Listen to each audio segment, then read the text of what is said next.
And what did LeBron do? He missed the first, month and a half? Yeah, 14 games. And he was just saying, screw you, I'm not going to play for a while. That's what, sciatica my ass. LeBron can affect the game like nobody has ever done. And so when he's not playing defense to this caliber, and it's blaring, the eye in the sky don't fucking lie. The Los Angeles Lakers are burning to the ground, and LeBron James is standing there with a gasoline can in his hand, watching it all collapse while collecting $52 million. Year 23, and the Los Angeles Lakers did not want him back.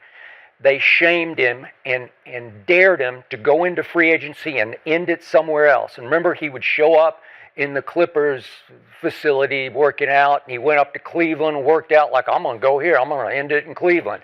I dare you back. I dare you back. And they said, no, we will not extend you. LeBron James is actively sabotaging this Lakers team. This isn't about age, this isn't about mileage, this is about a petty, vindictive superstar who didn't get the respect he demanded from management, so now he's punishing an entire franchise and fan base with the most passive-aggressive performance in NBA history. The statistics don't lie, even when LeBron's PR machine tries to spin them. He's ranked 426th in individual defensive win shares. 426th. There are undrafted rookies playing in the G League right now who care more about defense than the man who claims he should be mentioned in the same breath as Michael Jordan. It's absolutely pathetic. The Lakers haven't played any defense all year.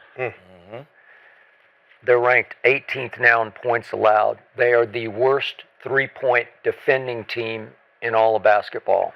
Now here's the part that will make every Lakers fan's blood boil. LeBron James is the only Lakers player in the top 100 of defensive win shares who's actually healthy and playing. Austin Reeves, who's literally fighting for his NBA career, is playing better defense than the guy making 10 times his salary. Speaking of LeBron's sciatica and his ongoing so-called health issues, Rashad McCants put on his cemetery mask and delivered the most savage takedown of LeBron James you'll ever witness. McCants didn't buy the "I'm 41 years old" excuse for 1 millisecond. Because LeBron James can decide to be LeBron James when he wants to. And we have we're going to depend on him to lead the charge. He's a four-man. Let me tell you what I know about basketball, especially when I watch him, is he's never lost a step, bro. Listen, when you're a great actor, you can make it look like I can't do it no more. He shows us glimpses of what he can still do based on the ego of, I can't let y'all know I can't go out here and get 29, 30 a game. That's true. LeBron can get you the exact same numbers Kevin Durant can still get you right now. This is the truth bomb that needed to be dropped. LeBron isn't incapable of playing elite defense at 41, he's unwilling. There's a massive difference. He's choosing to mail it in because the Lakers front office didn't worship at his feet and hand him a blank check. So now he's going to collect his $52 million while putting in 52% effort. Skip Bayless connected the dots perfectly, exposing LeBron's revenge tour for what it really is. The Lakers didn't want to extend him, they dared him to leave. LeBron flirted with the Clippers, worked out in Cleveland, made them sweat, and when they finally caved and gave him his option, what happened? He mysteriously missed the first 14 games with sciatica. And what did LeBron do? He missed the first, month and a half? Yeah, 14 games. And he was just saying, screw you, I'm not going to play for a while. That's what, sciatica my ass. Sciatica, right. The same guy who hasn't missed significant time in his career suddenly has a convenient back injury right when he's mad at management. And then he comes back playing a career-low 33 minutes per game, cherry-picking on offense and treating defense like it's an insult to his brand. This is the pettiest, most unprofessional behavior from a supposed all-time great that basketball has ever witnessed. Michael Jordan would never. Kobe Bryant would never. Magic Johnson would never. These legends competed every single night because that's what greatness actually looks like. But LeBron, he's redefined what it means to quit on your team while still cashing checks. Rashad McCants goes off on LeBron again, asking the question that every Lakers fan should be screaming. Why do we have to beg a $52 million player to play defense? And you mean to tell me we got to ask you to come play defense?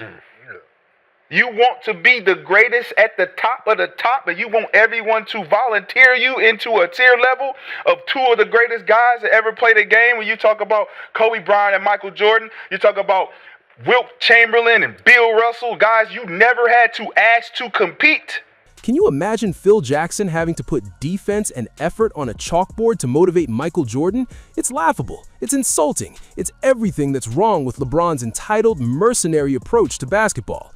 And here's the most damning part of all this. LeBron has rigged the entire system so nobody can hold him accountable.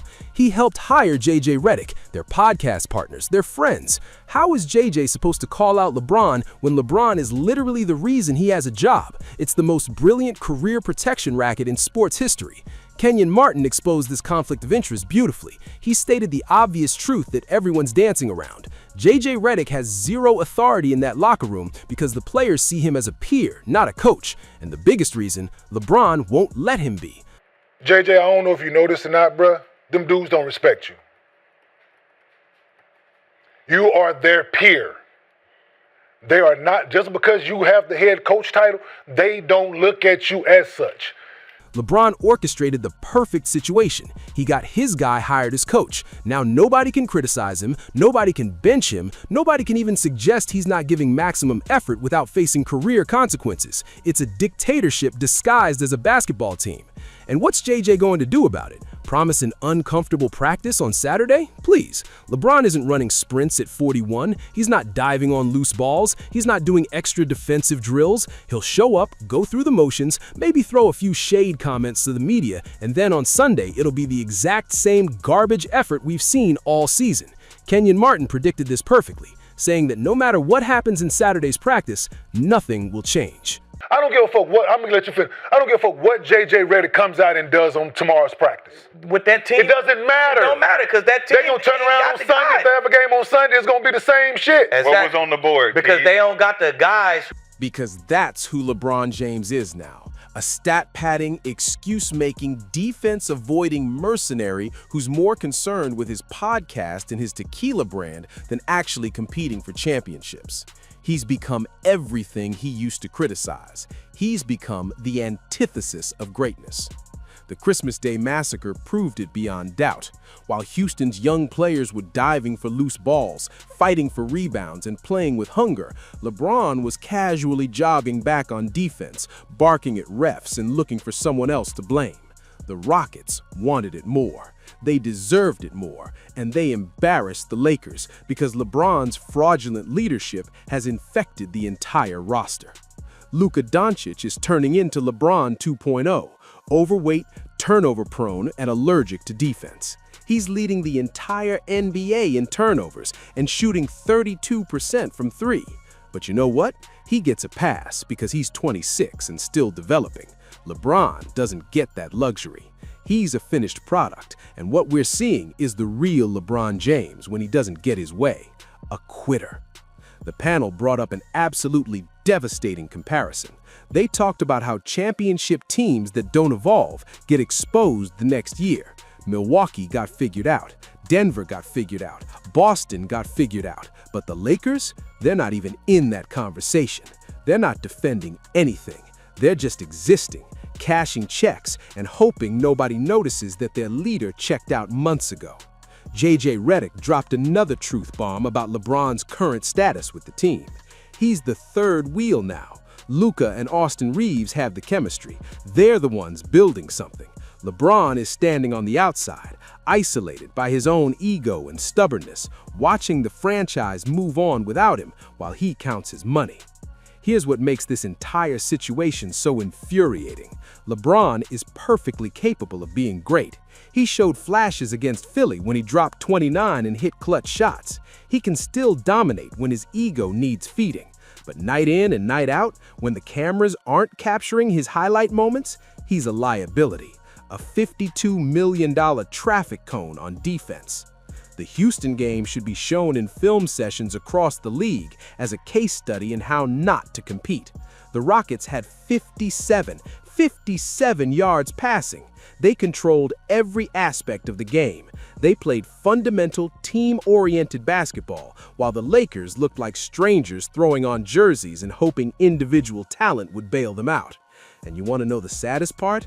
The Lakers are 19-10, fourth in the Western Conference. On paper, that's respectable, but as everyone on that panel agreed, they look like a 10-19 team that got lucky. There's no foundation, no identity, no heart. just a collection of overpriced talent led by a player who's fraudulently coasting on past accomplishments while destroying another franchise from the inside. JJ Redick can make all the promises he wants about uncomfortable practices and tough love. He can put effort and execution on his chalkboard like he's teaching elementary school. But until someone in that organization grows a spine and demands that LeBron James plays defense like he's being paid $52 million to do, nothing changes.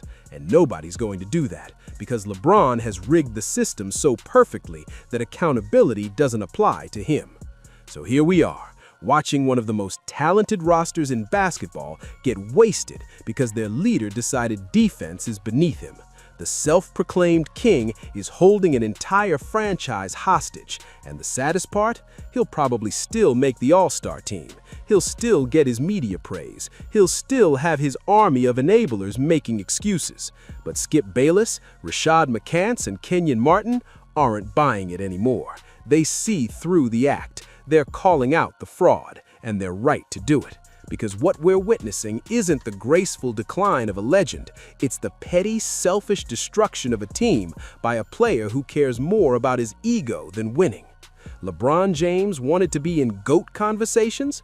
Michael Jordan never quit on defense. Kobe never mailed it in. Magic never held his team hostage.